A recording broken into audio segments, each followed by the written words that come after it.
Infinity Bros podcast, the only podcast that is perfectly balanced as all things should be. Here on a beautiful Friday evening, we're grateful you're here wherever you're listening, however you're listening.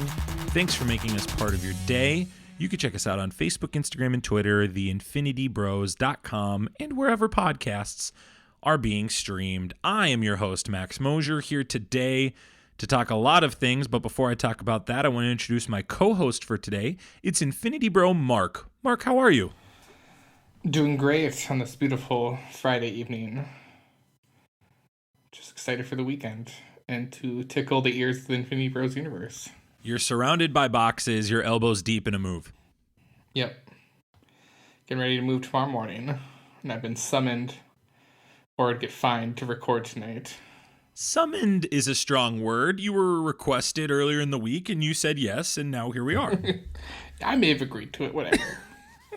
That wouldn't fit your narrative, though.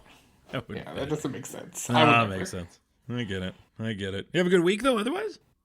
I mean, it's been all right. Just a lot of packing, moving, getting ready and stuff. We are a week removed from the Snyder Cut. How do you feel now that you've gotten the emotions out of you after watching that 4-hour journey? I want more. Give it. Warner Brothers, give it to me. Are you hashtag restore the Snyderverse? You know I am. Yeah, me too. We're going to talk about hashtag restore the Snyderverse. We're going to talk about a little DC news on the front end of the show. We've got we've got another review to talk about. Mark, we got another review. Somebody reviewed our show.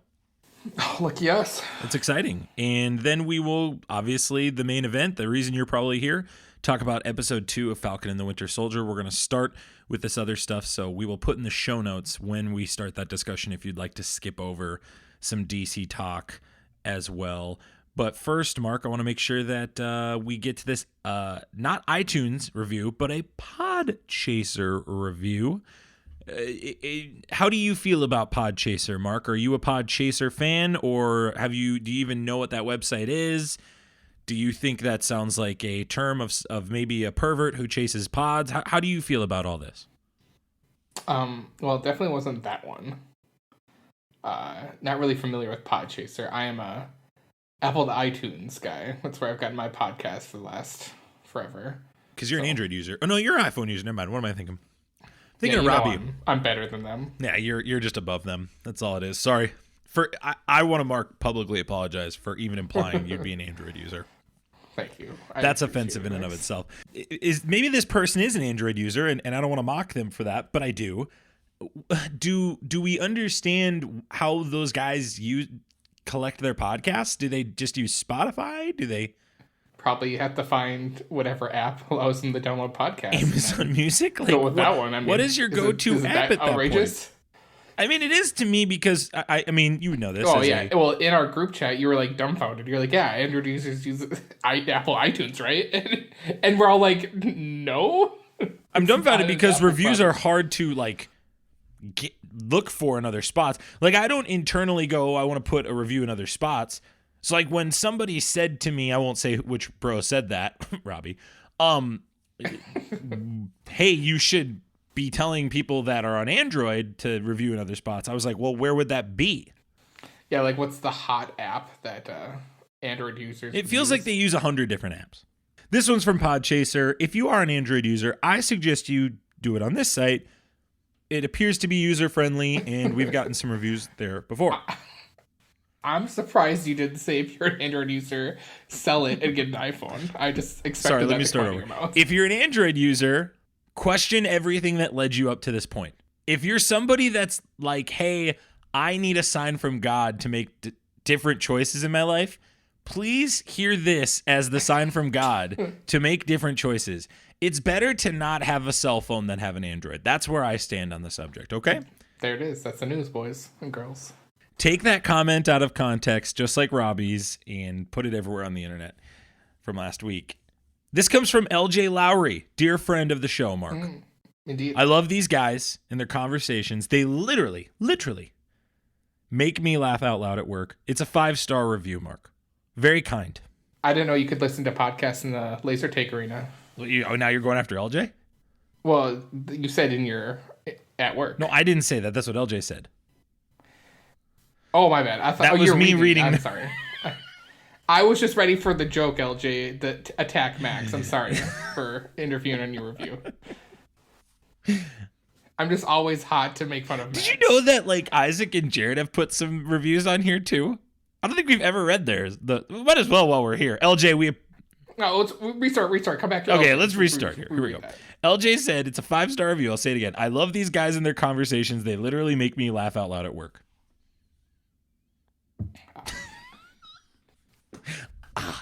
Love it. I don't feel like we're being that funny right now, but maybe LJ does.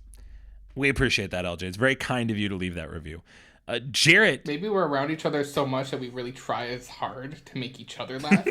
Or maybe our basic banter back and forth is funny enough for people. Yeah, I've wondered that, like, because it does. Like we've done our basic funny for the last like 10 years, or almost feels like 10 years, where we try to keep one up in each other just to get really bad eventually. I bet. And there have been moments where I've like fist bumped by myself, or if I make you laugh about something, and I'm like, yeah, God, Mark laughed. Or like if I'm editing, I'll like just do one of those. I'll attaboy myself. This is from the Infinity Bear, aka Jarrett. He says, these guys are my favorite podcast to listen to for bad takes and great banter. He's not wrong, Mark.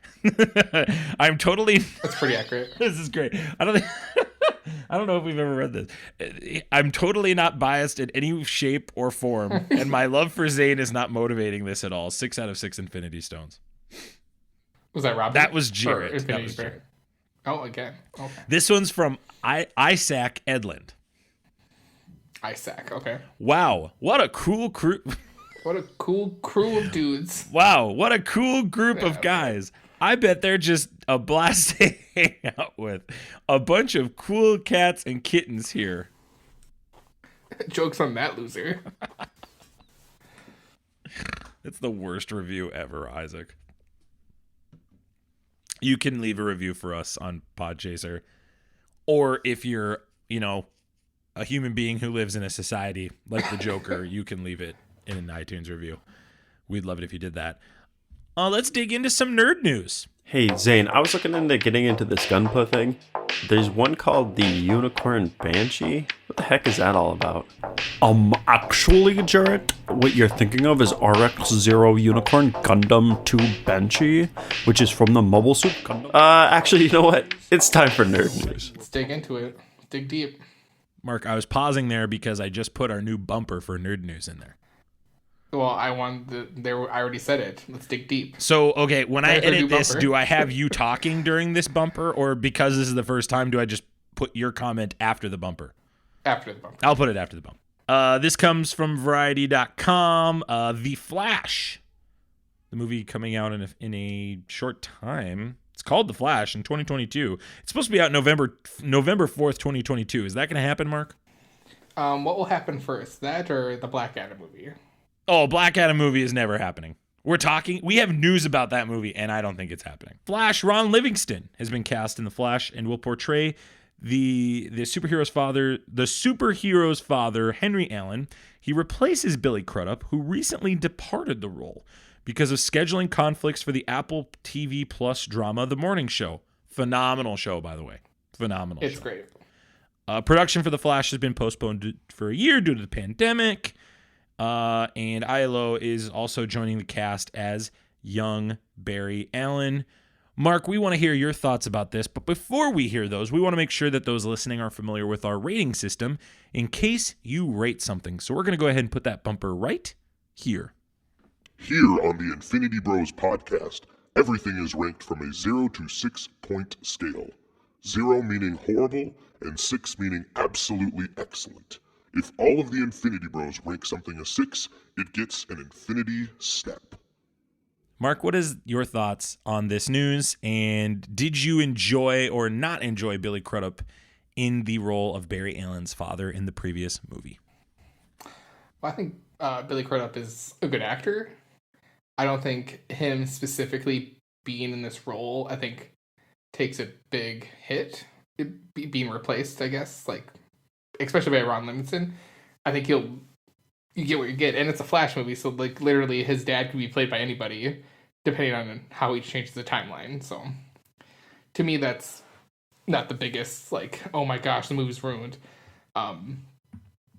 like what this Flash movie's been in talks for like the last 3 years. It's gone through like 2 directors already, so maybe just one. I don't know. Just WB figure it out and throw us a movie.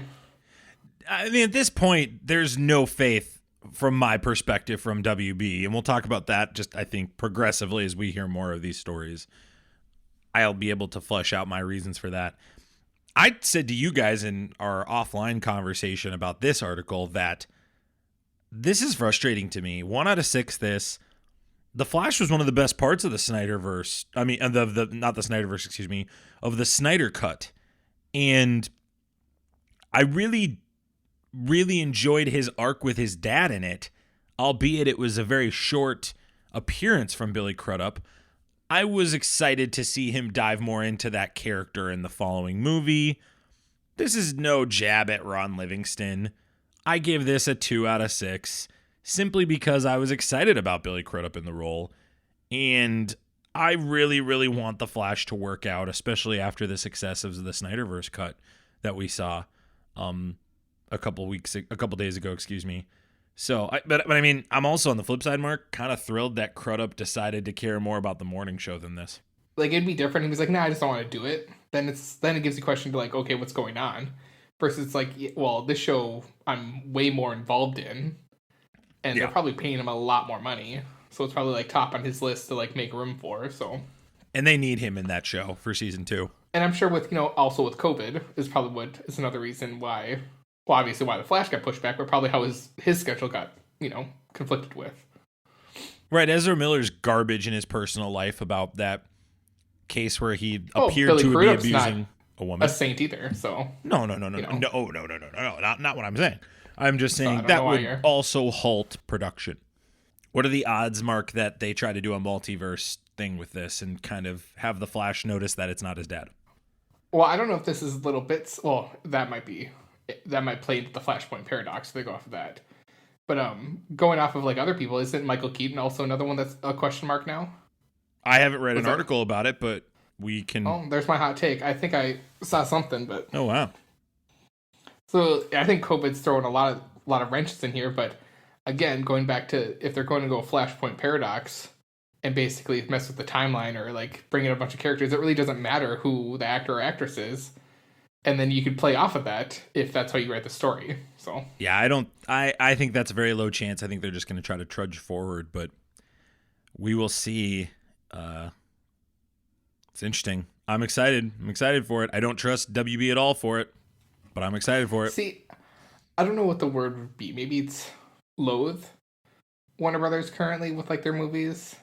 Or their announcements, because you're just like, it's like, okay, you've been talking about this stuff forever. You talked about a Batgirl movie, but then Josh Whedon is found out to be a pervert, so like, we're not going to get a Batgirl movie. They like barely, like they make all these announcements and never actually do anything, so WB just sucks. You are transitioning us naturally to the next story, which is Hollywood Reporter is reporting that Pearce Brosnan, the Tomorrow Will Never Die actor, is going to be playing Dr. Fate in the Black Adam movie. Now, Mark, we have talked about Black Adam. I gotta stop you. Out of every movie you could tie Pearce Brosnan to, especially any 007 movie, James Bond movie, you picked Tomorrow's Never Die. I did not pick that. I was reading the article. Oh, okay. Yeah, that is not my choice. That was my shock. I was just like, okay, go on. The problem sometimes with me in doing this show is that I will read things and it might sound like I'm saying it. And I might get more credit for saying something that's factual than it really is. This is one of those times. You aren't writing these articles? No. How do we get our news then? The Google machine. So Zane's your article writer? Like everybody else. Yeah, like everybody else, they get the news stories and then they go talk about the news stories. I know. It's a tale as old as time. No, what do you think of this news, Mark? My first thought was, I mean, nothing against Pearce Brosnan. Like, he'll probably kill this role if they actually put him in a movie with this character. But why go someone? Basically, I'll come back to it. This casting tells me that this character isn't a long-term thing. It's a one-off. Yes, agreed. I think if you were planning something bigger, you probably cast someone in their late 30s for this role. Like you can have this person be a little bit older than the rest of the cast, maybe mid 40s. But Pierce Brosnan's like 60, isn't he? He's in his 60s. I can look that up. So really, you're planning maybe 1-2 movies at most, 3 movies a stretch. I don't know, and it just baffles me. Unless this he is is like a 67 years old. There you go. So he's a lot older than I initially thought. Unless this whole thing is like he's going to be the DCU's original Dr. Fate in a sense, and then he passes like the passing of the proverbial torch. Well, in Dr. Fate, the blessing of that character is it doesn't have to be the same body. Exactly. Right. So I believe that's the direction they would go if they did it. But this leads into the question we started the segment on. Is this movie even coming out when they say it's coming out? Like this movie pisses me off so much, Mark. We've talked about this so many times. It's not a Dr. Fate movie. He's being cast as Dr. Fate, right? And this is for the Black Adam. How many times have we heard of a Black Adam movie happening? Since 2011, right? Or 2012. It was announced before there was a Shazam movie. So yeah, The Rock's been talking about doing this movie for forever. Am I excited that Brosnan's in it? Assuming the movie happens, yes. I'll give it a 5 out of 6, simply because I think Brosnan is perfect for it. I agree with you. It's a one-off. However, the reality of it is this. I don't think this movie is going to be good because they've been all talk with this movie. And I don't trust the WB at all. I don't trust Warner Brothers in the slightest with DC properties right now. I don't trust them with how they're doing Flash right now. However, go watch Titans. That's been good. It's like interesting. Like Marvel's done it like what, 2-3 times where they've recasted low-level people with like Ron Livingston. Like Marvel finds ways to schedule these people to make it happen. Why can't Warner Brothers do that? That's Billy Crudup. He's a good actor. Yeah, but he's not a main like superhero character. I mean, they replaced Terrence Howard with Don Cheadle. Yeah, but they did that in the first movie. They did it before that. Everything was so serialized, and the thought process up after that was, hey, you got to sign these long-term deals. Then the argument's going against you because with Billy Crudup, he's a very small role in an ensemble movie. So really, it's his first movie. So he's not actually been in an actual movie where he was actually a main part of it. So I think replacing that character is perfectly fine. And you're now using personal bias as you're being upset because you like Crudup a lot. Like I understand that, but I just don't think it's a big change. There is bias. The bias is in the Flash storyline. The bias for me is yes, I understand. The Flash, spoiler alert for the Snyderverse, just cut ahead 30 seconds from now. The Flash saved the universe, and the first thing he was thinking about was his dad, played by Billy Crudup. I just think that guy deserves a chance to come back, and I think there's a way they could do it with the morning show. When Ezra Miller is saying those lines, do you think he's envisioning? Well, Billy Crudup? I think he's envisioning a multiverse version of his dad, Mark, because that's the answer you would say. What if the wild thing is he was actually thinking about Livingston, and it just happens that he gets recast? Just while he was running, premonition, it was revealed that his mom's name was Martha. That'd be wild. Can you imagine 3 Marthas in one universe? I know. Hashtag restore the Snyderverse. The campaign reaches over 1 million tweets. This was 23 hours ago. This article was published, Mark, but the update on the bottom now says it's up to over 1.5 million tweets. It is the most tweeted Hollywood hashtag in 24 hours ever. Suck it, Warner Brothers. Beating one movie. Do you know what movie it beat originally? Not hard if you think about it. Endgame? It would be Endgame, correct. If you didn't hear our episode reviewing the Snyder Cut, go check that out, episode 69, ... nice, ... Mark, what did you think of this campaign? I mean, we kind of watched it a little bit from a social media perspective. It was trending, obviously, on Twitter. You and I are pretty engaged on Twitter. I think Twitter is one of our main sources of social media content. Yeah, I lurk. You lurk, yeah. You dabble. What did you think of this? Do you think this is shaking the boat at all for Warner Brothers, or do you think Warner Brothers is pretty firm on this? If it's not shaking the boat for Warner Brothers as a whole is unplugged from what they think their audiences want, especially with with DC stuff, because if no big companies campaigning this hashtag. It is the people. And if you have 1.5 million people on just on Twitter using this hashtag, there's probably a market for it. That's just Twitter. That's just people that use Twitter. And it's WB, so it's like they could have 1 billion retweets and they're going to be like, nah, man, we have different plans. I think a week away from this movie and just absolutely jamming out to The Speed of Force from Junkie XL while I've been working this week. I think that's the best song from that soundtrack on Spotify. I have come to the unfortunate realization that DC has to end their partnership with Warner Brothers. I don't know how and when that happens. I don't know legally how that happens. Maybe you can speak more to that, Mark, than I could.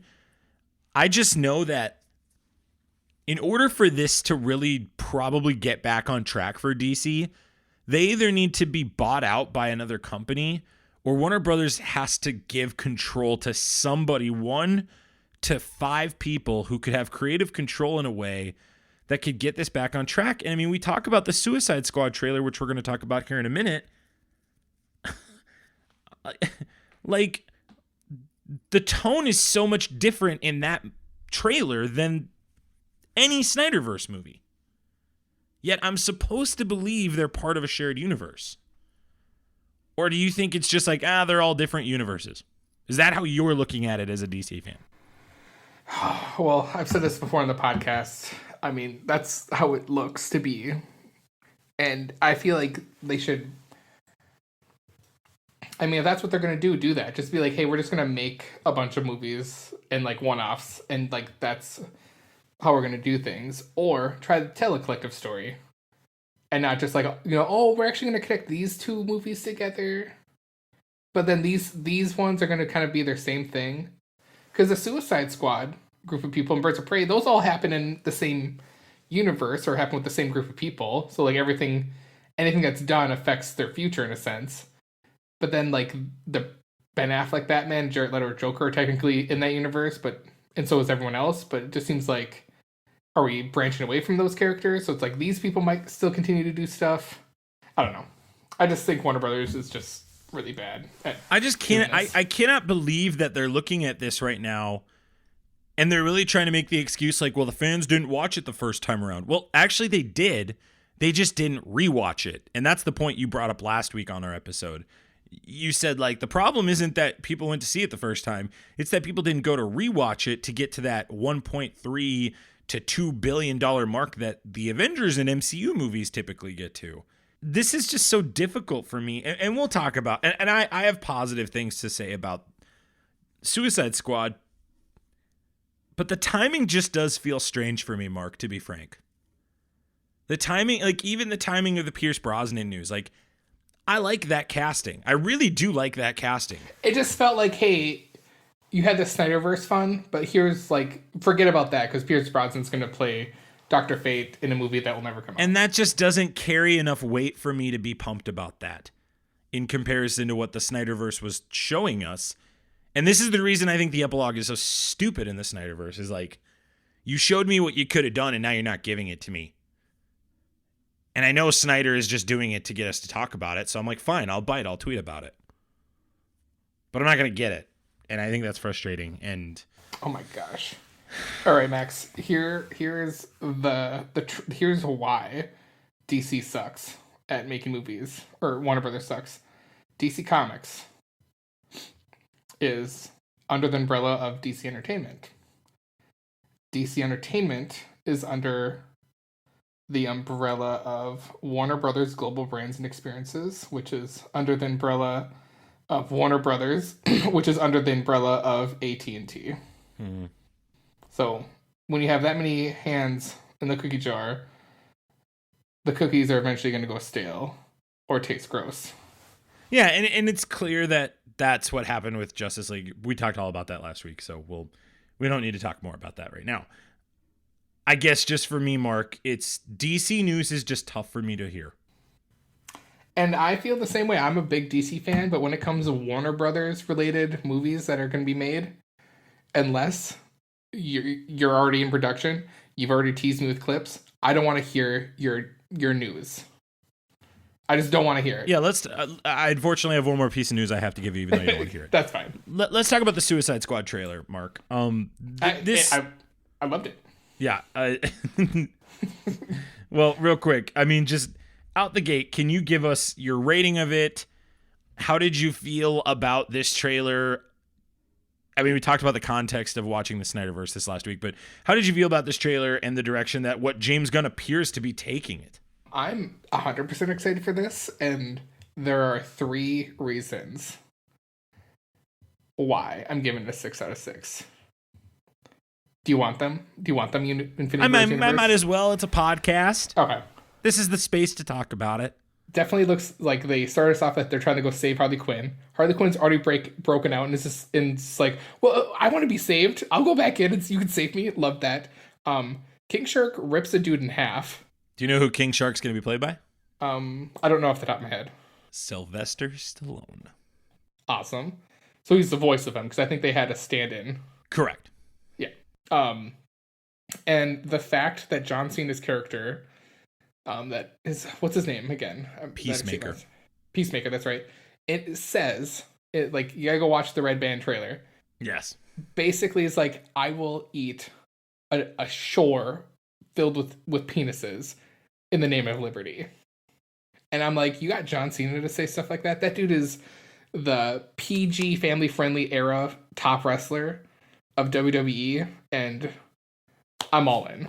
This is tough for me. I am totally bringing my bias of what's going on this week into the conversation. Or the fact that the surprise ending to that Starro reveal is great. We knew that was coming. We talked about that a couple months ago, but it's a huge one. I've never seen one that big. In the comics, there's big ones. Well, I mean, not on the screen though, bro. Oh, right. I heard what you're saying. Let me read the IMDb real quick. Supervillains Harley Quinn, Bloodsport, Peacemaker, and a collection of cons at Belle Reve Prison join the super secret, super shady Task Force X, where they are heavily armed and dropped off at a remote, enemy-infused island of Corto Maltese. It stars Margot Robbie, Idris Elba, John Cena, Joel Kinnaman, Taika Waititi, Sylvester Stallone, Viola Davis, Jai Courtney, Michael Rooker, who's playing Savant, really pumped about that. Alice Braga, Nathan Fillion, Pete Davidson, David Dasmalkian, Sean Gunn playing Weasel. That's pretty fun. Michaela Hoover, Peter Capaldi, Storm Reed, Flula Borg, and Steve Age. AGE? Want to give a shot at that? Don't know. He's the body of King Shark, apparently, Mark. This was written and directed by James Gunn, according to IMDb. Mark, I'm giving it a 4 out of 6 for a couple reasons. One, the Snyderverse is totally taking some of it off the top. So right there, the best it's going to do for me is a 5 just after last week. I was not blown away by this trailer. It was about what I expect from a James Gunn trailer. Some inappropriate humor. You referenced the shore of dicks. Penises, dicks, pen 15s, whatever you want to call them. I really don't. It just isn't funny. Those jokes don't land for me. I know they land for other people, but it's like, all right, yep, we get it. Peacemaker will do anything for his country. He's a distorted Captain America. Whatever. Sorry for that. His xenophobia is too much for you. Xenophobia. Whatever, dog. I like that's nowhere near the direction I wanted to go. But okay. I think Margot Robbie is fantastic as this character. She's obviously a bright spot in Birds of Prey. I can't deny that. Just a little bit we got in this trailer. Did it seem like she's even more like the Harley Quinn that we got like in the animated series? Oh yeah, I think Margot Robbie gets better at this role every time. That's what I thought. No, I agree. I think every time she gets into this character, she understands it a little more. And I mean, I forget the gal's name that plays her in the animated series, but she obviously is the embodiment of that character. She's created that. But Margot Robbie really has a stake in this character long term. Mm-hmm. And I think she's got a lot of argument to be made that she has possession of that character long term as anybody else. I really like King Shark. I will say that. I love that Sly is voicing him. I love just the like hand. Yes, that is your hand. Okay. I love that. That's good humor. The weasel stuff, that's great. I'm here for it. And this is where James Gunn for me, I like James Gunn's humor, but I know in a James Gunn movie I'm going to get some really inappropriate jokes that aren't going to land for me every time. It's kind of why for me Guardians of the Galaxy 2 like just can't probably ever be a 6 for me. Guardians of the Galaxy 1 will be a 6 for me simply because of its originality. We've seen the Suicide Squad, unfortunately, with the David Ayer directing earlier. So, as far as I'm concerned, James Gunn is behind the 8 ball because of that. Actually, we haven't seen the Suicide Squad yet because that's coming out. Suicide Squad already came out. Yeah. And you made me think about that with like, you don't like inappropriate jokes as much. If we were one person, we would love both the second Guardians of the Galaxy and this the Suicide Squad movie. The Squad Side movie? No, the Squad movie. But I like that he brought, another thing I like too that Gunn is doing here, and I think this is kind of the right choice to do as a DC director, is bring Margot Robbie back and bring Viola Davis back. I like that, and bring Jai Courtney back. And Joel Kinnaman, the guy who plays Joel Kinnaman, who plays Rick Flag, yeah. Bring back the core that made that movie good. I don't think and that's the whole thing with this, like the Suicide Squad. It's like it doesn't have to be the same people. You can continually interchange them. Yeah, but Kinnaman was like whatever in that movie. No, I'm just saying like that's the beauty of the Suicide Squad. Like correct. As like, just going to the comics, it's not always the same people. So that's why you can continue telling the story and bringing new characters in. I'm speaking, unfortunately, with my lack of trust with WB, but thankfully, I have a lot of trust in James Gunn. And so Amen. I think it'll be a solid film. I just already know, like, this isn't going to be a movie you're going to be able to watch with your kids. And I beg to differ. I remember going to Deadpool when that dropped in theaters, and both times I went, people were out with their kids. Those people are idiots. I'm excited to see Savant. Pete Davidson is severely overrated, so I know a lot of people are excited about him, and I'm like, whatever. Pete Davidson is not funny to me. Polka Dot Man is great. Pretty pumped about that. The Thinker is in it. Pretty pumped about that. Yeah, there's going to be some really cool DC characters coming to the screen that James Gunn gets to talk about. And the marketing is already clearly better than the first time around, too. That's great. We're not going to see as much Joker like we did the first time around, and that's very, very good because I don't like Jared Leto's Joker in the slightest. Do you think we get any Joker in this movie? No. What's your thought on that? Please, no. Please, I'm begging James Gunn not to. I bet he's not. He's not. Isn't the whole premise is like they're not even in the country? They're in Corto Maltese and they go somewhere else? Yeah, exactly. They're putting them on a remote island away from everything else so they don't even have to worry about the story. Which, by the way, is a great call, and I'm assuming James Gunn made that choice. So, anything else to say about that trailer, Mark? I guess not. I'm pumped for it, so... And you know what? If you're pumped for it as a listener, let us know in our Discord channel. You can check out our show notes. Go to the bottom. We have a link to our Discord channel. Just hop on in there and pull on over to the tab that says DC stuff. Give us a conversation. Is there a character you're looking forward to seeing? Do you want to see Joker? Are you pumped to see Sly doing King Shark? We'd love to know your thoughts, and we'd love for you to be engaged in the conversation and keep it going with us, okay? And I'm sure Robbie's going to have a lot of strong thoughts on this as well. Let's go to Falcon and the Winter Soldier. We're going to do a non-spoiler review of for Mark, episodes 1 and 2, and for me, episode 2. Once we do that, we will share a spoiler bumper. After the bumper, everything past that will be a spoiler rating. But Mark, because you weren't on last week, and you and I did all the WandaVision episodes together, so I was a little, to be honest, Mark, I was a little sad last week not having you. Oh, I know, I missed you. I was like, where were the conspiracy boards? Jarrett was saying that Captain America is living on the moon, but that just wasn't enough. Wasn't enough. I needed more. I needed more craziness. Captain America's living on the moon. It's nighttime. We get Moon Knight. There you go. Thank you. Yeah, brilliant. Magnificent. Yeah, Mark, but share your thoughts on episode 1 real quick, and then just go ahead and give your non-spoiler rating of episode 2. Yeah, episode 1, definitely, just like any new show, you just kind of see if it lands and gets on the tracks for you. Went back to the second watch, you kind of get, where everyone is after the blip, and you get Sam giving up the shield, and everyone's wondering why, and blah, blah, blah. You get the flag smashers. Or wait, what did Isaac call him or Jared call him? Jared called them the flag breakers. The flag breakers. That's right. You get introduced to them, trying to figure out who they are, and you get the inkling that there's another super soldier or super powered person, and then it tops it all off with, and then you get the whole Bucky thing. Bucky's still dealing with his past, and then you get the new Captain America, Johnny Walker. So I would give it a 5.5 out of 6. All right.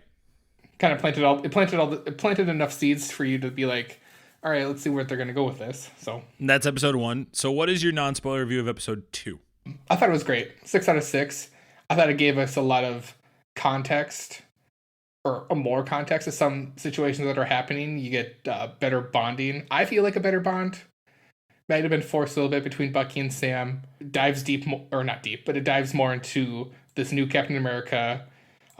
Dives deep into, goes into more of the flag smashers. Man, dude, that's totally, it's Mephisto's advocate from WandaVision and flag breakers now. Yep. I feel like this episode was definitely, you could start piecing the red twine on different stuff on your conspiracy board and start tying stuff to different places with this episode. That's how I felt. Yeah, my non-spoiler review of this episode is another great piece of storytelling in regards to sharing backstories of key characters we've been walking with through the MCU. For Bucky Barnes in particular, dating back to the first Captain America movie, a very long time. I thoroughly enjoyed it. We're seeing the threat of this show poke its head out finally. We finally got to see what the new Captain America would be like as a person. And there were some shocking things. There were some not shocking things, but there were some ways that I was shocked. I give this episode still a 5 out of 6. I'm pleasantly surprised so far, Mark, through these 2 episodes. I feel already like I'm going to enjoy this more than WandaVision in the long run. And I really, really appreciate this episode. It's the same as the first episode. The pacing of both of these episodes have been tremendous to me. It doesn't feel like we're wasting time. Every moment is captured correctly. And it's an appropriate amount of time, Mark. I didn't feel like it was too short. And I appreciate that. I know you do. I know you appreciate that. I don't think Marvel could have fixed that between shows, but I'm thankful that the producers of this show had a better outlook of how to do that than the WandaVision producers. So, well, also less episodes too. So for sure, but I think WandaVision thought with 9 episodes they got to do these 30-minute shows to make it like a sitcom, and I just don't think that they needed to do that. I think they could have done that for a couple, but not everyone. But that's neither here nor there. I've spoken down upon that show too much to this point. So from this point on, we are going to have spoiler reviews and discussions around The Falcon and the Winter Soldier episode 2. So this is your spoiler warning. This is Prepare yourself. an Infinity Bros Prepare yourself. spoiler warning. All right, Mark, you gave this a 6 out of 6. How did you feel diving right in with John Walker and the piece of crap that is this new Captain America? And before you answer, Mark, I just got to say, I've never wanted a person in the MCU to die quicker than this character. Not Thanos, not Loki, not Ultron. This guy has got to go, and it can't happen soon enough. I despise this character. We'll talk more about that. You go ahead. Do you despise him? And I think this is probably a lot of people's thought. Do you despise him because of the way he looks, or is it because he said yes when obviously a Senate committee basically selected him? I despise him because the show is telling me to despise him. They've done a great job of coaching me up to do that. Mm-hmm. The storytelling up to this point has earned this character being despicable without saying a line going into episode 2. Also, to be frank, it did shock me last week when Sam didn't take the shield. It did shock me when Sam gave the shield back to the government. And okay, this is the other thing that I think we got a little bit in this episode. It kind of made it sound like Sam was asked to be Captain America, and he chose not to. Like, that's what it kind of sounded like. They had asked him and he stepped away from it. And that's why they asked for the shield back. I think it felt like that. I don't know if I would call it explicitly that. I mean, if Falcon really went at that point in the story and told the government I'm Captain America, would they have been upset? Sure, but I still think out of respect for what the Avengers are and what they did, that he could have gotten away with it. This show has just decided to take a more political approach to why this character is making this choice. And I have thoughts on that later when we talk about certain scenes and also around that. With Captain America, with the new Captain America, because we get the scene where, he talks to his, I'm guessing, at least girlfriend, maybe wife, and like his buddy, his Bucky in a sense, or Sam, however you want to look at it. Yeah, Battlestar, screw that guy. Yeah, Star. You get that little dialogue, try to humanize him in a sense, and then he goes out there and he's like signing autographs and toys. So it's like these toys were already in production, probably before they announced it. So which tells me they had planned this for a while. When I was looking up research for Battlestar today, I was pleasantly surprised to see that the rumors had been out there a while ago. I just guess it didn't really matter to me at the time about that specific rumor. Once I saw John Walker was going to be in it, I had a mindset of where I thought this was going to go in terms of comic book stories. That being said, I just cannot stand either of these characters, Mark. And I totally tip my hat to the MCU and the actors and the directors, because that's exactly how it should be. And these guys are just absolute clowns to me. And I legitimately like cringed when they showed up to the fight on the truck scene. I cringed. After listening to you guys talk about the first episode, I'm thinking, oh, this is where he's going to die. And then it's going to be Sam and Bucky with the shield. Like, go, like, like, that's where we're blasting off into the main story. That's what I kind of expected. And then it didn't happen. Battlestar fell off the truck and then John Walker throws it underneath him. First of all, that was pretty cool. I'll give credit to John Walker. That was cool. But like, I thought he was dead for sure. I was like, Battlestar's dead. There's no way he lives through that. That's dead. And with the new Cap, are we supposed to start believing that this dude might be enhanced? So he's not enhanced yet. And they talk about that in the episode. But they say he's like... He's the top of the class. Yeah, I understand that. But it just seemed like him jumping from the helicopter just looked like a super soldier, like, length to jump, if that makes sense. But we get our introduction to John Walker. It takes him back to his high school. We obviously don't hear much about his girlfriend or wife or whoever she is, but we see his digital resume. We see that obviously he's one of the best from his school at West Point.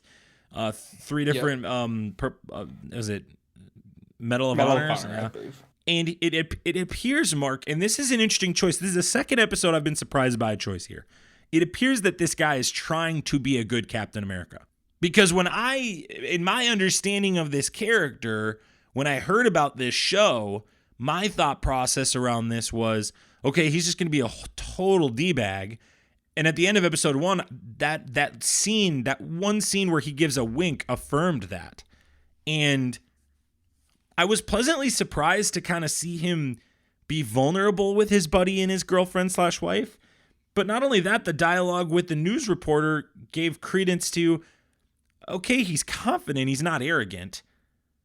But I would imagine we're going to break into his character a little more as we go along, and we'll find out things we don't like. Lamar Hoskin that plays Battlestar, Lamar Hoskin is the character's name, not the actor's name.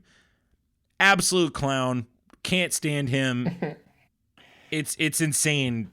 Like you nailed it. It's like, is he Bucky or Sam in this narrative? I think that's intentional that they chose him for this. But like, just seeing Bucky's reaction to this revelation that John Walker is going to be Captain America, still just like, I mean, and he's on the floor having PTSD, still angry. Like, just summed up my reaction, Mark. I was just like disgusted.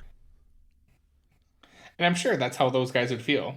Or anyone who was around who knew Steve would probably feel the same way. And then, as we learn later on in the show, how Bucky really feels about that. I think that's can be allowed. I mean, I think those guys can definitely feel that way about this because Sam was led or kind of understood that, hey, this is just going to be in a museum. They're not replacing or making a new Cap. And then Bucky's like, hey, they're bastardizing my best friend. Well, and it leads Bucky to go confront Sam, and that kind of pairs them up, which was kind of like, because at first they were separated, it just felt like we jumped right into that scene without a smoother transition.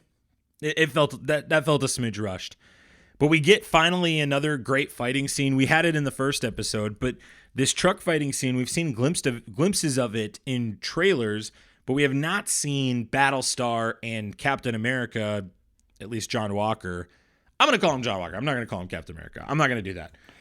Oh, and before we got to that fight, we see, because I think it was a throwback to the first Avengers, where Captain America jumps out of the plane without, or even Winter Soldier jumps out of the plane without a parachute. He jumps out without a parachute, and then Red Wing comes up to him. Bucky does, yeah.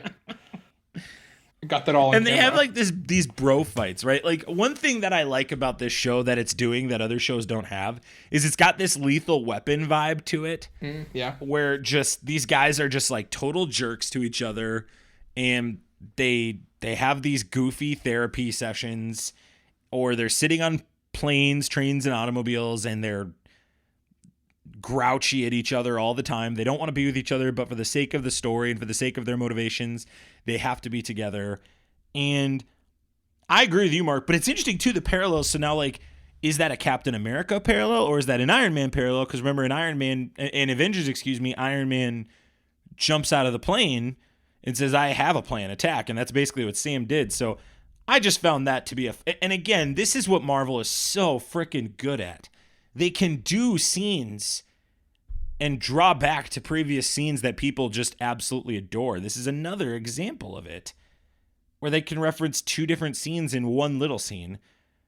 I loved it. I loved that Sam got called White Wolf. And White Panther. I'm sorry, White Panther, but then he's like, it's White Wolf.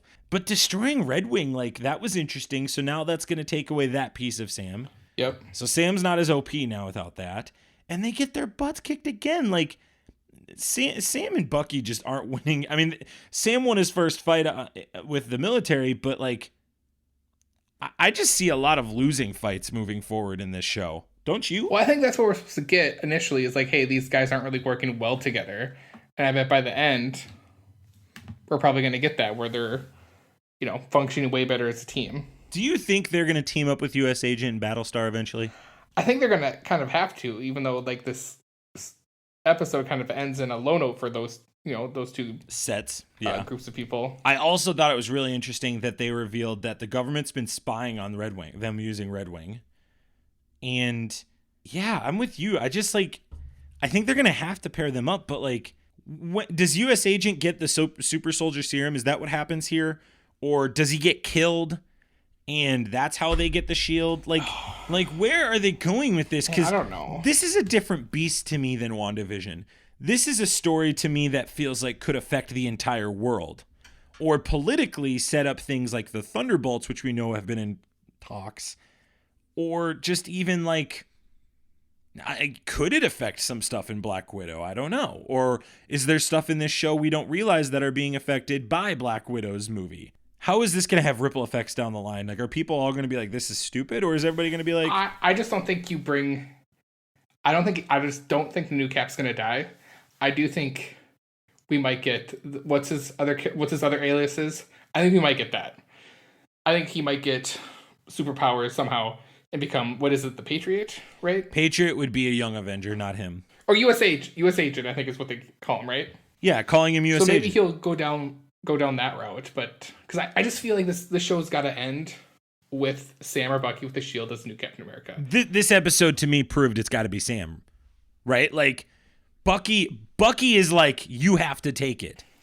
And this is the whole show or the whole series has got to be Sam realizing that he is worthy, and I think we're going to get that.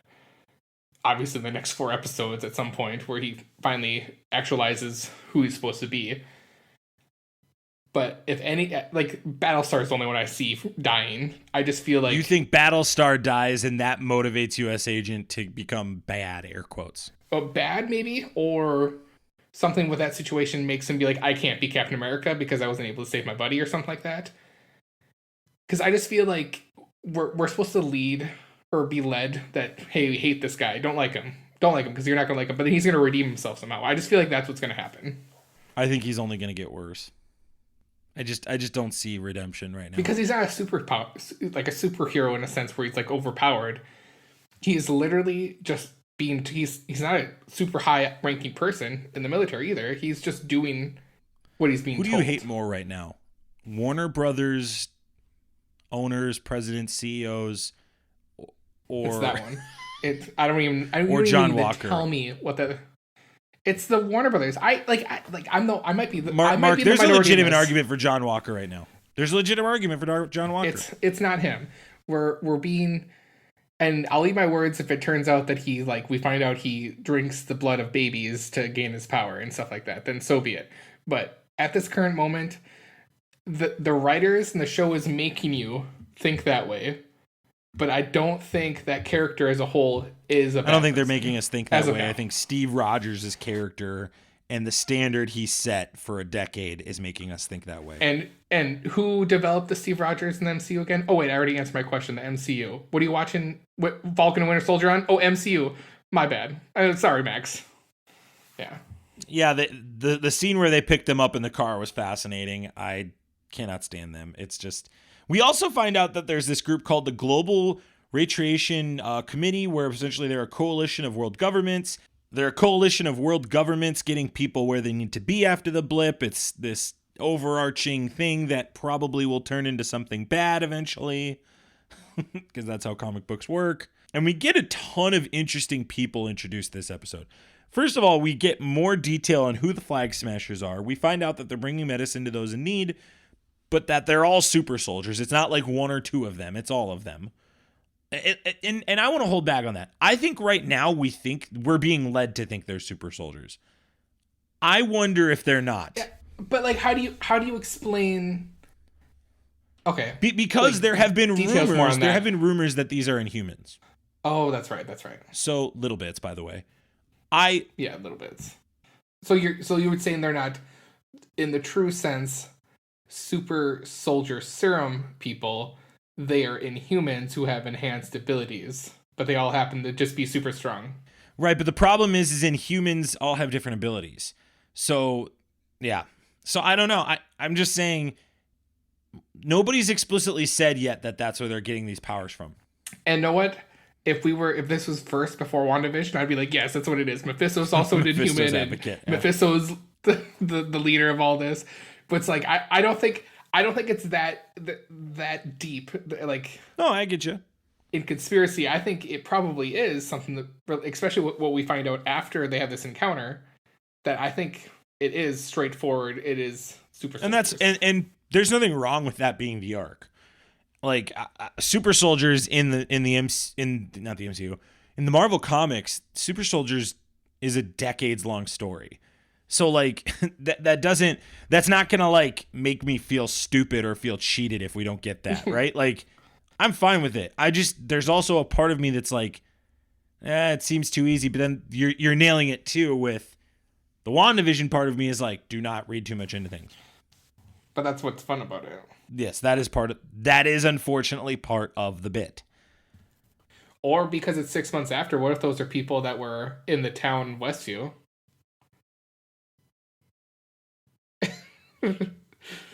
That's a Mark. That's a great take. I would love it if episode 5 was that it's revealed they were all in Westview. I would love that. I mean, the only person we've heard talk is the redheaded Morgenthau. Yeah, lady, and she obviously has is it a German accent or a British? Is British accent? My bad. So she, I guess, could be ruled out from being the house they went to was German. How sucky does it have to be? You're from Westview, New Jersey. You get blipped out of existence for 5 years. You come back. You're starting to get back in the swing of things. It's been 3 weeks, 4 weeks. And all of a sudden, you're a character in a sitcom. Yeah.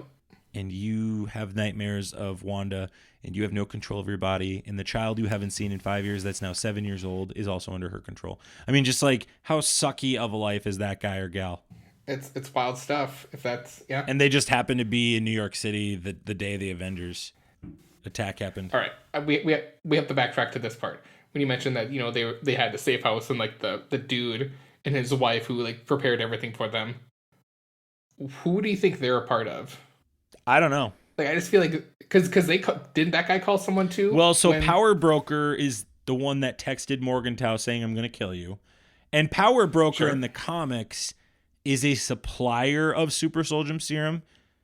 His identity is someone separate in the comics. However, my belief is whoever that character is going to have some value in this universe. So I foresee it being somebody on the line, a Thunderbolt Ross. That's kind of all I've got, to be frank. Like, I mean, what political figures do we know? You keep saying you're going to be frank. Who am I going to be if you're going to be frank? Well, do we go with the Everybody Loves Raymond approach and you're Marie? Or there you go. If I'll be Marie. You want to be Marie? Marie. Okay. There you go. Good enough. Yeah.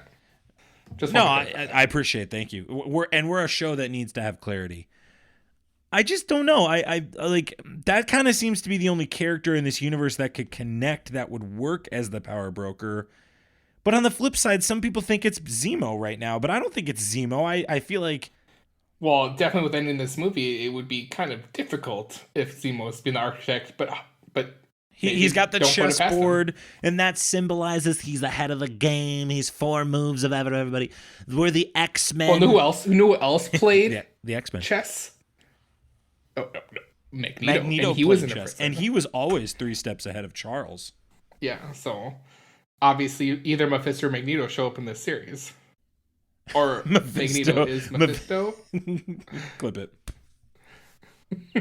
End of the episode. Well, we love you guys 3000. This was a great episode. Yeah, we get them all fighting. We get obviously both teams fail fighting these flag smashers. Well, and I think I just think it's great that they leveled the playing field for Bucky and Sam. They have to fight like normal now. But like the crazy thing is like Bucky's chasing after the truck on foot. And like that shot was just it was like Infinity War when Captain America and Black Panther just sprinting out in front of everybody. You're just like, these guys are so much faster than everybody else. It's crazy. I like those subtle things that they do with those characters. And like how Sam flies around very agile like and under the trucks, and I just like those kinds of touches. I think they're great. Mm-hmm. Falcon reminds Bucky after they lose that they can't steal the shield because they were on the run for 2 years, and he's like, I'm not willing to do that again. And that's when Bucky introduces us to Isaiah Bradley. And Mark, this opens a can of worms for a couple different reasons. And I want to talk about the serious one. Do you want to go serious first, or do you want to go comic book first? Let's go comic book first. Okay, so in regards to comic books, we find out that Isaiah Bradley is one of the 300 people that were tested on after Captain America was made, and he is essentially another iteration of Captain America, and we actually see this on physical display, which was great. I loved it, and this was totally out of left field. I did not expect this to come up. But another comic book reference that was huge, that Jarrett called it last week, and I said there was time for it, but here we are, is his grandson is Patriot, one of the young Avengers. And who answers the door for Bucky and Sam? It is Patriot, the kid who is Patriot. I was floored by this. I couldn't believe that this early on we were seeing both of these characters, that especially Isaiah Bradley in particular had a role to play in all of this. And this is not the last time we're going to see him, I think, in the show. Don't you think, Mark? Probably not. But this is a third young Avenger, too, that's introduced. In 11 episodes of Disney Plus TV, we have introduced 3 young Avengers. Mm-hmm. That they have to be doing something with the young Avengers moving forward. Well, one would think that would be a great possibility. It's just like, I just can't believe how quick it came. Like last week, Jarrett was talking about it, and then it just, boom, showed up. And I think that's what I appreciate about the pacing of the show. It's pretty amazing how awesome Marvel and Disney are at making their shows connect and slowly bringing in new characters and giving you good content and actually caring about what they're doing. I know. Now you're ranting about it. Cherish it. For the love of God. At least you also like Marvel. Yeah. Can you imagine if you were one of those DC fanboys so much I couldn't like it in front of you guys? If you were one of those guys that couldn't like Marvel, you'd be insufferable. Yeah, it'd be awful. But I thought it was interesting that Bucky never told Cap. But why would he? Because it's the right thing, because Cap would want to know. Cap would have helped him out. I don't know. Because I think he doesn't tell him because I don't think he would have went back. I think Bucky may have known that. Like, he wouldn't have went back to Carter and lived his life if he would have known there was other super soldiers still out there. That is a unbelievably fair point, and I concede to that. That I'm serious. Like, never has resonated me, but that makes complete sense, and that lines up with the decision making of everything that's happened. I mean, that's why I don't tell you some things, because I care about you and your well-being. Thanks, Mark. I could always go off to, what does he go to, the 30s, the 40s with Sarah? I could always have 45, no problem. Here's where this show did some really great things to me, Mark, and some really kind of not so great things. And I want to hear your thoughts as well. But we're getting, again, another episode and commentary. And I shared this with our offline chat that we have when we kind of prep and just talk about things throughout the week, is they're putting trigger warnings now on the front of these episodes. Did they? Because I didn't see one when I watched it twice. It is on the synopsis of the show. Oh, well then, of course I didn't read it. Yeah, well, you're not going to read the synopsis, but it's there. And there's screenshots of it. We can maybe throw one of those in the show notes if you're interested in reading that. And they're talking about that police scene, right? Like, that was the trigger warning? I don't know.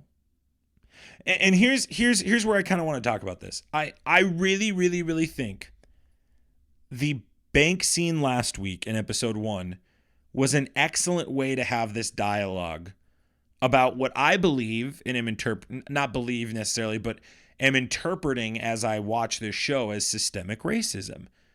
And now we're getting another example of systemic racism where, and this is historical, the government did test on people of color during World War II. They would test gas masks on certain people to see if the masks worked, and they would put people through torturous situations, and they had to come out and apologize to people of color for this. And going off of that, like, kind of the tie into the series is that's kind of how Isaiah talks about, like, that's what he was. Absolutely. You know, he was in prison, so it's just like they imprisoned a soldier that they and tested on him, and, like, of course this dude is going to be pissed at anyone who wants to talk about or take his freedom away from him.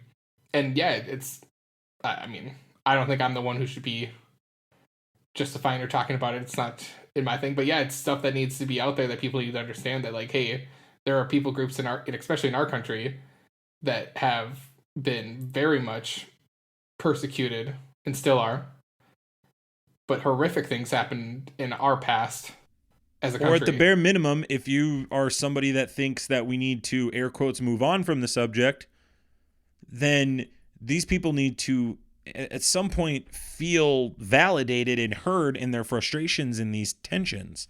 They've never had that space or time to process those frustrations and tensions. And the buck tends to get passed a lot when the government is the problem.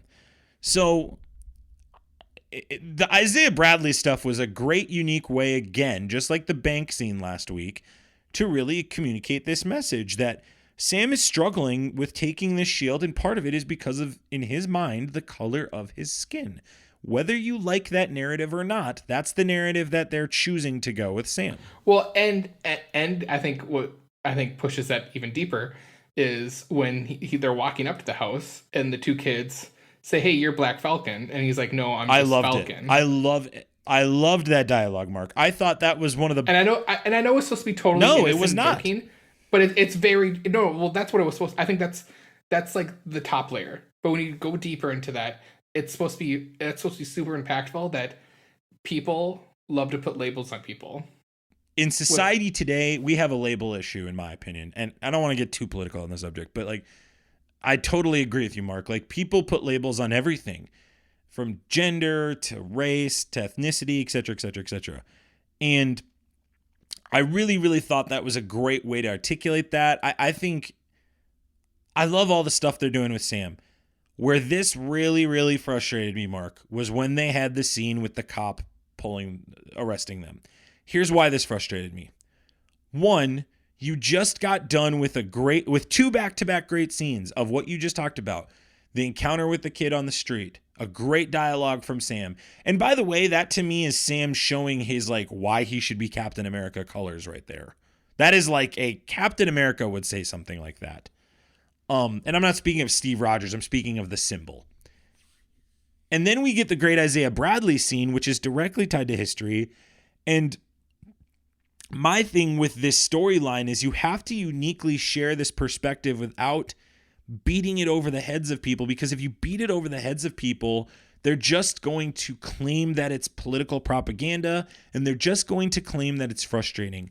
And I really feel like I feel like Marvel could have been better, in my opinion, than doing the classic 2 white cops pull over and arrest the black dude. I really think they could have done better than that story in that moment, to be frank, Mark. But they didn't do that. They arrested Bucky. They arrested Bucky, but the reason they pulled over was for that. And I just think... But then you're indicating that that's not a real thing that happens in real life. That's not what I'm saying. I'm saying...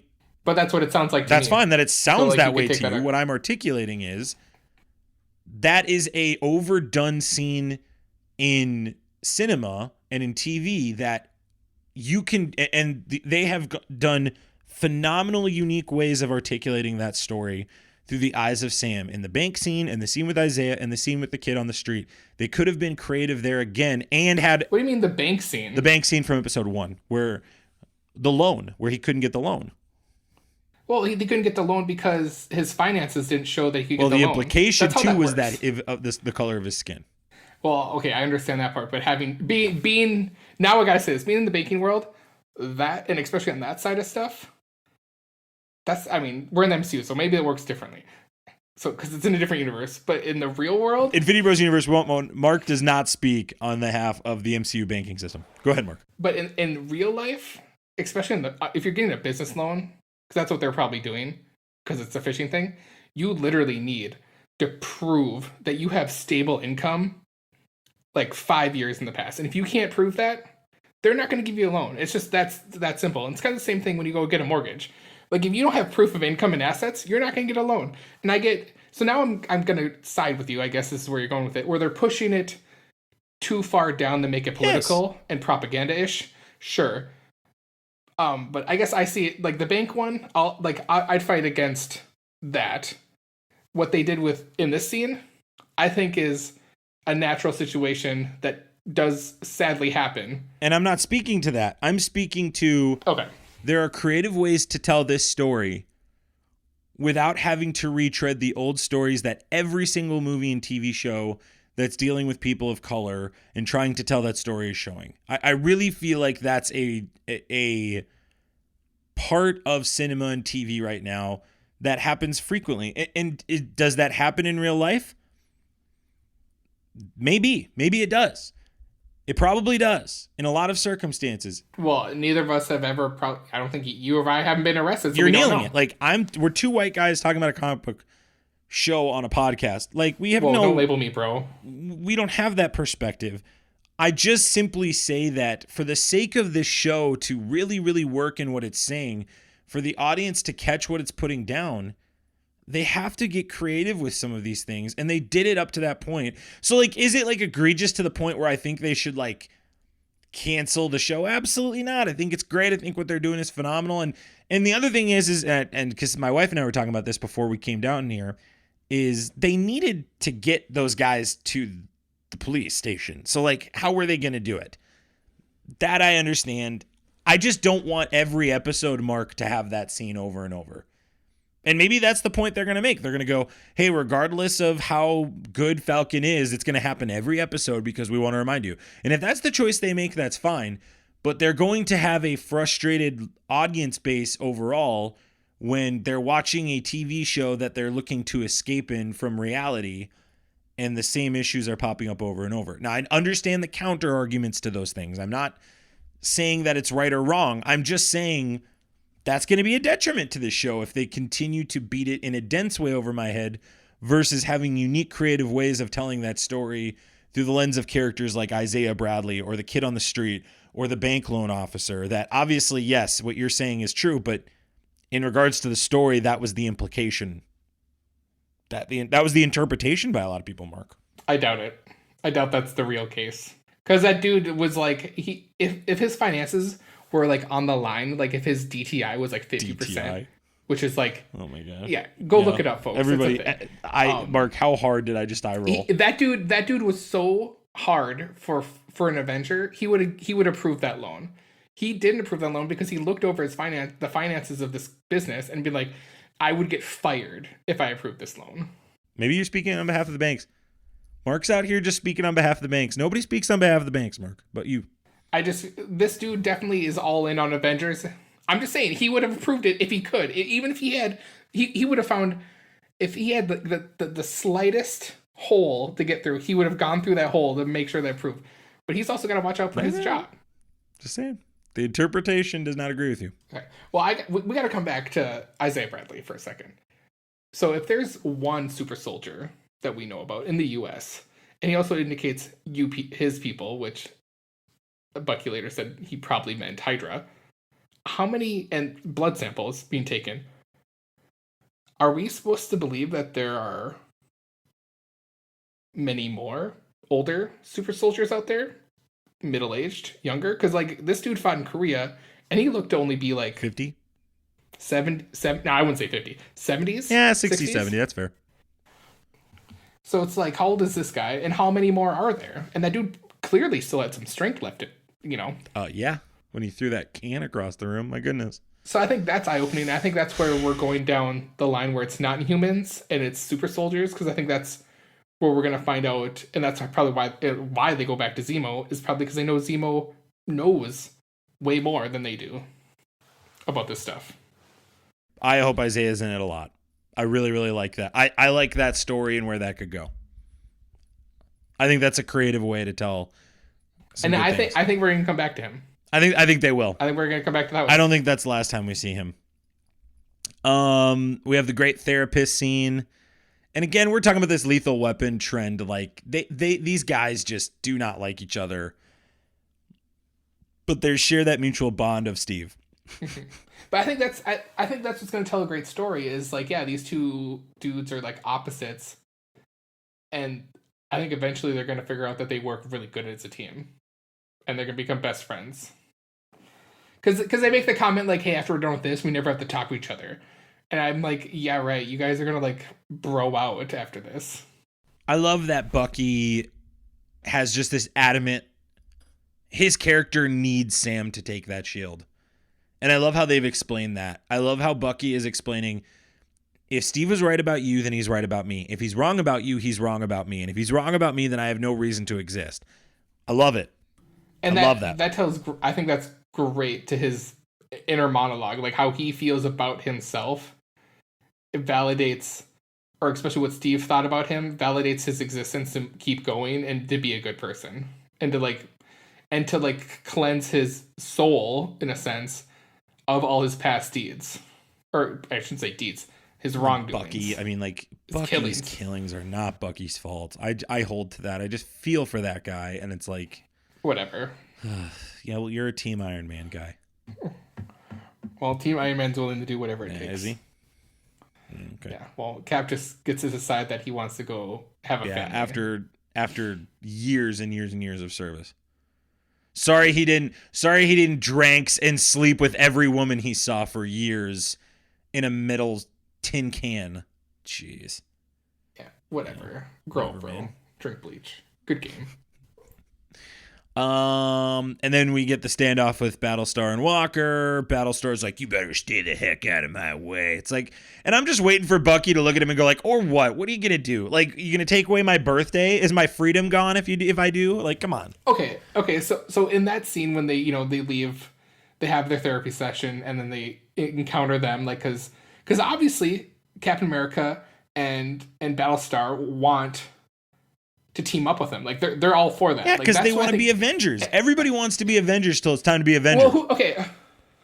I don't know. I didn't think about that, so maybe.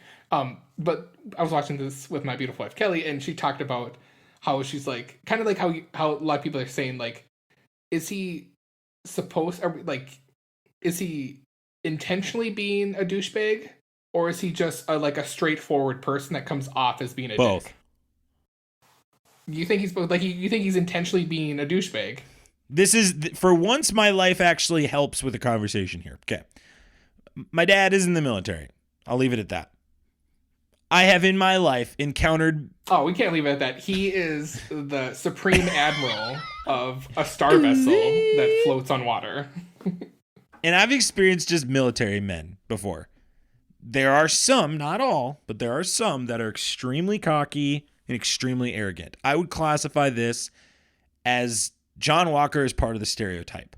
Yes, he's got some depth to him that we learned at the beginning of the show.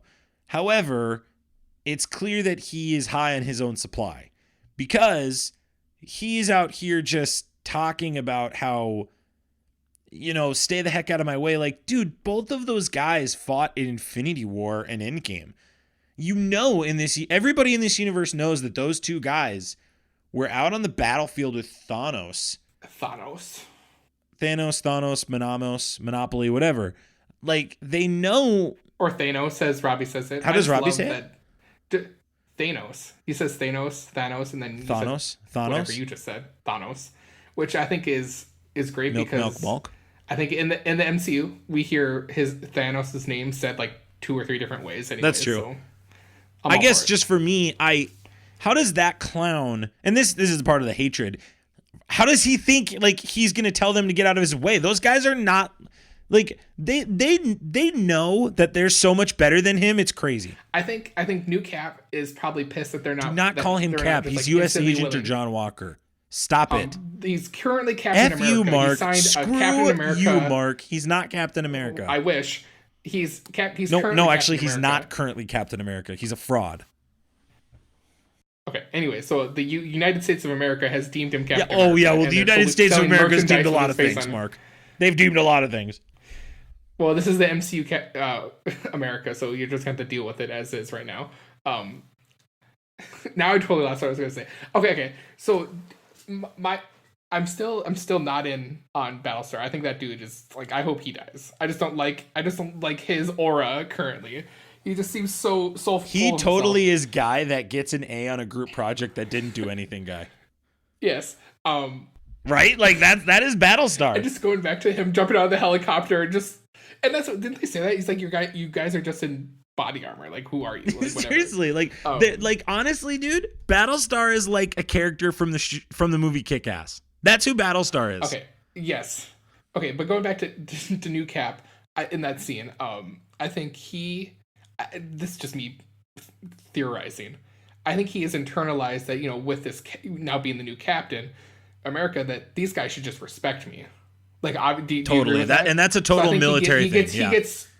Yes, and I think he gets pissed that they're like not in on that, or even they're blowing him off. They're like truly blowing him off. So when he says, "Well, then don't get in my way," I don't think that is a true to heart like "don't get in my way." Like, I just think he's saying that in the moment because he's just frustrated.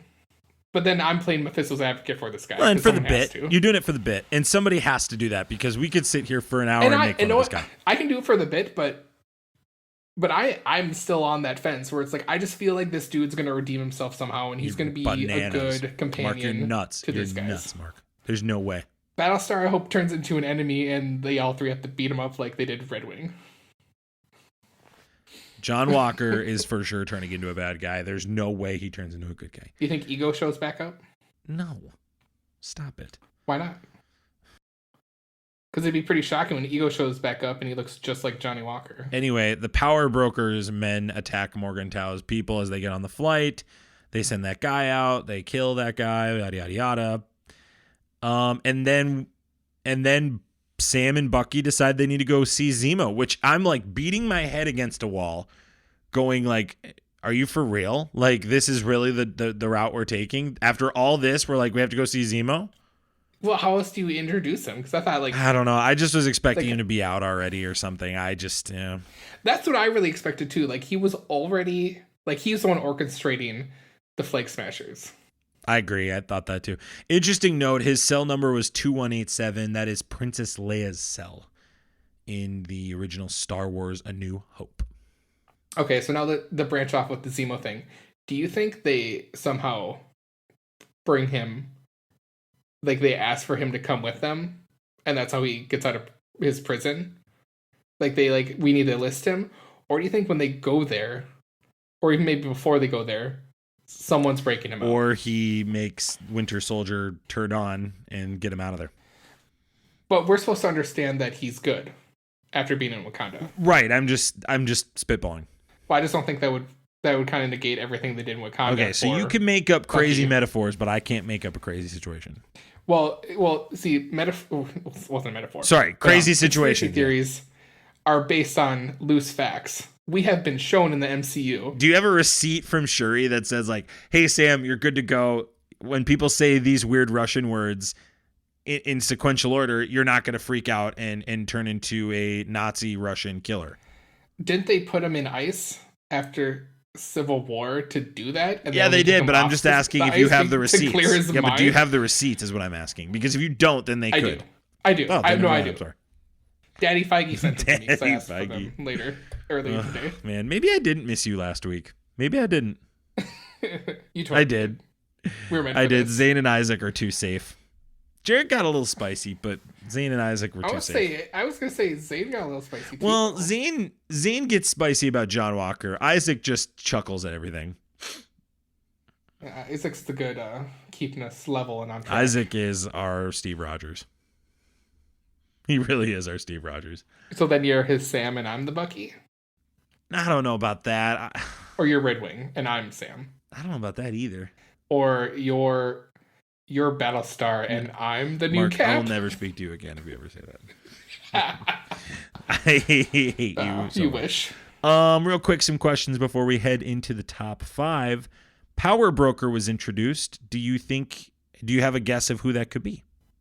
Well, what do we mean? Like, I'm like, this is like Power Broker. Who? To me, that's who that was. Like, are we saying like, what character you is asked the question, pulling the who's gonna- strings behind the scenes on all these things? Oh, it's Mephisto, bro. Easy question. Next. I have no idea. I don't know. Like, I just feel like Zemo might be smart enough that he's actually the one pulling the strings. I wonder if it's going to be like a everything. villain that we haven't seen since Hulk. So maybe like the Thinker or... Oh, hang on. Let's back up a second. Isn't Abomination supposed to be in this series? Or not Abomination, but the actor? I don't know. That's what I'm saying. I'm saying like that could be it. Like, Interesting. Now I'm going to have to deep dive. and I look believe this up later. Abomination is going to be in the She-Hulk series. Oh, that's right. Okay. But I'm saying like it would be interesting if they pulled somebody back like that. Like even the Iron Man villain from Iron Man 1, Obadiah, like did he somehow live through all this and he's a power broker offline? Like the power broker is the member of the 9 Rings that was... Oh my gosh, hang on. Yes, I was just thinking that the guy who was... Because did he get killed? Did Obadiah He didn't get killed. He didn't get killed on screen. So there you go. It could be him. What was I forget his name too. Or the real... or the Mandarin. The real Mandarin is... Yeah, and then that's how that connects with Shang-Chi. Like, I don't know. I'm trying to get creative with this because it just feels too easy to be frank that it is... Maybe it's Agatha. Maybe Agatha got out of that trance. Will Falcon take the shield? I'm asking this question every week to everybody, so... Will Falcon take the shield? I think he'll take the shield eventually. Will he become Captain America? I think that's still up in the air. How did the Flag Smashers have their power? I think they're super soldiers. I think they gave us just enough to show that someone has developed the serum. Maybe not the perfect serum that Captain America got, or even maybe Bucky got, but there is a serum that is out there, and that's why they're super. That's why they're super, and I think that's why Bucky thought to go to Isaiah, because it's like, hey, this stuff is they perfected this. This really worked. And in Civil War, when we see Bucky kill Howard Stark, he had the serum. So we know the serum actually existed. And they killed the other 5 super soldiers that were there. So if Hydra had super soldiers, America definitely had super soldiers. And other organizations like Hydra had other super soldiers elsewhere and serum elsewhere. And they wouldn't go to Zemo if super soldiers weren't going to be introduced in some capacity. There you go. Will Wakanda appear? Oh, man. You mean like we go to Wakanda or people from Wakanda show up? Either or. I think more likely we'll have people from Wakanda versus them actually going to Wakanda. I would love it if Shuri shows up. I would love it. No, I want M'Baku would be great too. Any of them would be great. I don't see it happening. Last week, I was pretty on it. I was like, I think so, but this week, I'm not. We missed something. So if we did, head over to our Discord channel, shoot us an email at infinitybrospodcast@gmail.com. Follow us on Facebook, Instagram, and Twitter. Shoot us a DM, leave us a comment. We would love to hear your thoughts and keep the conversation going. Little note, because I want your input on this. I think it's perfect for this podcast. What do you think about Black Widow going to Disney Plus in July? I was thinking about this the other day when I was at work. Like, I'm not excited for it anymore, which is weird. I'm excited about every Marvel movie, and I kind of have forgotten about it. And I think that's how most people are about that movie. And I don't think that's Marvel's fault. I also think putting it on Disney Plus isn't a damning thing for Black Widow because it's part of the MCU. So it's an intrinsic piece of the storyline that they have to tell this grand overarching story. So I'm not thrilled about it for the sake of the amount of money it's going to make. And for the sake of the dialogue of female superheroes, that hurts that because I'm a big fan of Captain Marvel. I'm a huge fan of Wonder Woman. I don't want female superheroes to be shifted away from. WandaVision, another great example of a great female superhero. I want to see more female stories. I think they have rich history, and I think they can do more creative things with those stories. But it's a huge bummer, and it's going to affect their dollar. So how is Marvel going to respond to that? I don't know. I assume that they're going to be level-headed about it, though. And aren't they doing its release on Disney Plus and in theaters? They're doing the $30 premiere access thing. So what? Yeah, and I'm going to pay $30 for that. So honestly, Mark, I look at it as I'm probably going to the theaters to see it first. Well, where I will be living, I will save the hour. Yeah, drive. That's different for you. Yeah, up in the farm. So someone like me who no longer will be living in a big city that is the two movie theaters are 5 minutes away from me, just driving in town, I will save my 2-hour commute or round trip for a $15. No, I've gone back and forth on it. I've gone back and forth on how I'm going to see it first. I honestly might do both, to be frank, just so I can support the movie because that's how I'll be Murray. That's how I feel about the MCU. I'm like, I want to go see it a couple times and prove that I like the movie. So I don't know. I'm really interested to see how it connects because there has to be some connection here to these shows. Yeah, for something that's so it's supposed to be set in the early thousands. So they really do not want to cross over with Shang-Chi. They've made that very clear. They keep pushing Shang-Chi. So I'm pumped for that movie.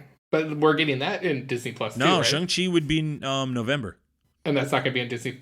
Black Widow is the only one of those movies. Black Widow for now is the only Disney Plus release. For now. For sure. Gotcha. All right. But on the flip side too, I could see a lot of people paying for it. Hey, if I was still living in Fargo, or Fargo when that movie came out, I'd go see it. The theaters up here are open, so I foresee me seeing it in theaters and then getting it again on premiere. That's what I foresee. Sure. And I don't know what the order of that will be. I will try my best to go see that in theaters if I can. So let's head to the top 5. We're going in 3, 2.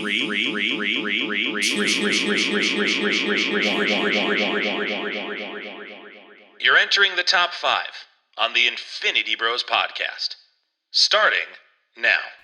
For sure. Stop. If I make a pause, don't talk. You said something and I said something right away. You didn't. Yeah, but we were just you talk all the time. Every week we do a top 5 discussion, water cooler debate on the things in pop culture that are relevant to us that week. Maybe they're a dialogue, question, or theme. This week, keeping in track with our Falcon and Winter Soldier episode 2 dialogue, we're doing the top 5 Falcon and Winter Soldier moments. Quick plug before we get into this. This is episode 70. Episode 71 will be premiering on Monday. You could check that out. We're having Paul Charchian from K-Fan and also the owner of Fantasy Guillotine Leagues will be stopping by for some video game conversation. It's an episode you will not want to miss, hosted by Infinity Bro Jarrett. So check out episode 71. Make sure that you check that out on the Infinity Bros podcast. You can also watch us on Twitch, as Robbie is on Twitch religiously, it feels like these days. You could check Jared on Team Rocket Tuesdays and Isaac on Thrifty Thursdays. All right, Mark, what is your number 5 moment from Falcon and the Winter Soldier episode 2? My number 5 moment, I think it happened twice, was the whole Bucky staring like bit where Falcon's like, I think it's the one that comes to mind right away is when they're on, like after the fight, after being on the tractor trailers and stuff like that. A Captain America and Battlestar pull up to them, and then like when they finally get on to the truck that they're or Jeep or whatever it is, and he's like, "Do you always stare like that?" And Bucky's like, "Yeah, you get used to it." So I like that. I just like that. I don't know what to say. I just liked it. All right, it was funny. It's hilarious. Bucky staring is a great bit, and he's done it in every movie or book. Yeah. My number 5 is the John Walker backstory. I like that they're humanizing this character, even though I can't stand him. That's all I'll say because I can't be positive about him anymore. Number 4, Mark. The Isaiah story, just like that little bit that we got into the insight that kind of showed more into how soon they were using Bucky as the Winter Soldier. What was it, 1951? Was this supposed or 52? So if we're saying at 45 he fell into the ice, in just like 5 years, 6 years, 7 years maybe, he's already being used for these, assassination attempts, or being used for his full abilities. And then also showing that, hey, the US had super soldiers too, and they treated this dude apparently like crap, and like somehow decided to jail him and then do tests on him, and there's no repercussions for that.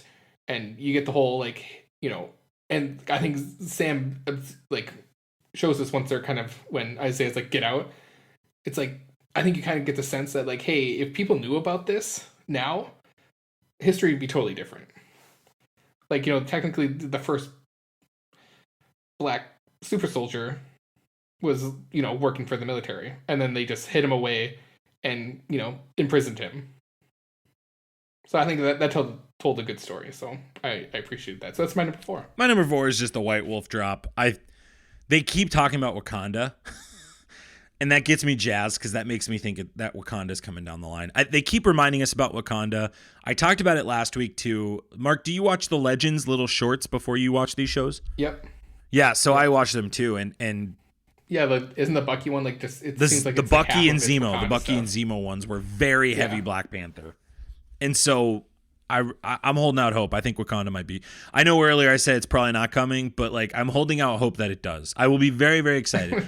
I'll go number 3. It was the therapy session. I thought it was great. I love that Sam is fighting.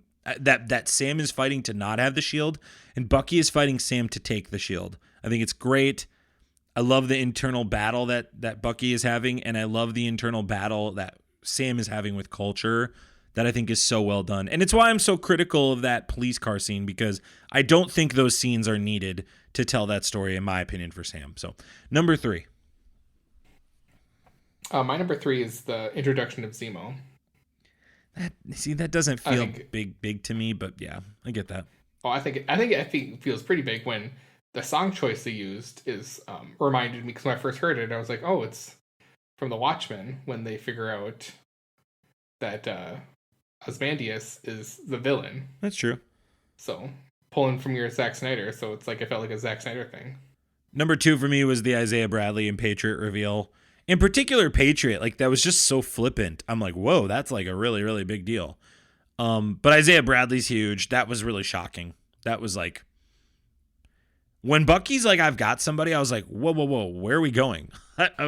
Oh, dude, I initially thought it was like, when I watched it the second time, I remember hearing it's like someone you got to meet. Where it's like initially when I first watched, it, like, oh, are we gonna go see old Captain America? He's just living in Baltimore. That's a really interesting. I didn't even make that connection. I thought it might be I thought it would be a Wakandan connection. Oh, gotcha. Yeah, my thought was like, oh, they're gonna go talk to old Cap. To be like, and Cap's gonna be like, give the old man Cap, be like, I gave you that shield. Like I thought that's what we were gonna get. GD shield, yeah. Take it. Let's go. Yeah. Yeah. What was your number 2? My number 2 was the fighting on the tractor trailers, or as some people call them. That was my number 1. So yeah, I'm with you there. Great fight scene, great choreographed. This show clearly is going to have great fight scenes, and I appreciate that.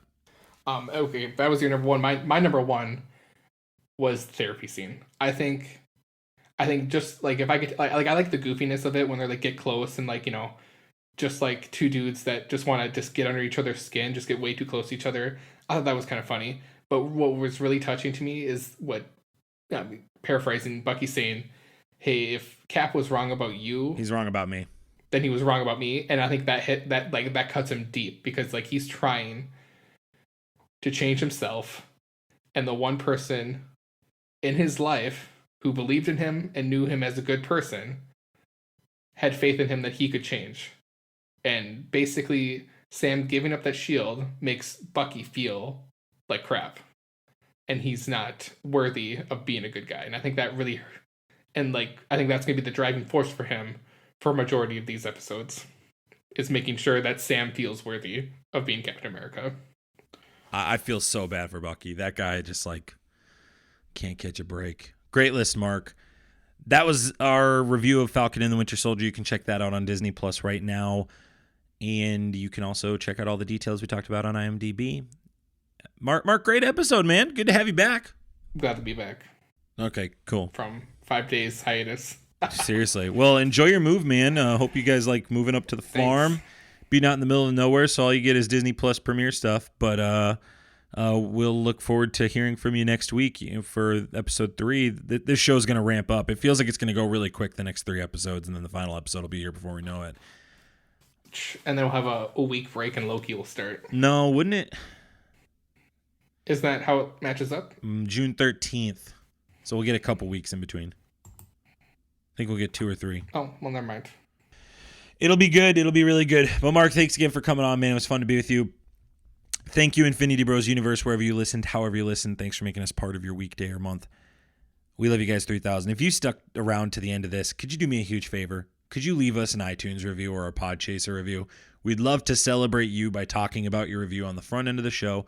We'd also love to just up our reviews, because the more reviews we have, the more people that can enjoy our show the way you have been enjoying our show. Check us out on theinfinitybros.com. Follow us on Discord. Check out all the links in the show notes. And as always, we love you guys 3000. We'll talk to you later. See ya. Bye. Thanks for tuning in to the Infinity Bros podcast. You can find the Infinity Bros on Facebook, Instagram, and Twitter at the Infinity Bros. Feel free to send listener feedback via email at infinitybrospodcast@gmail.com.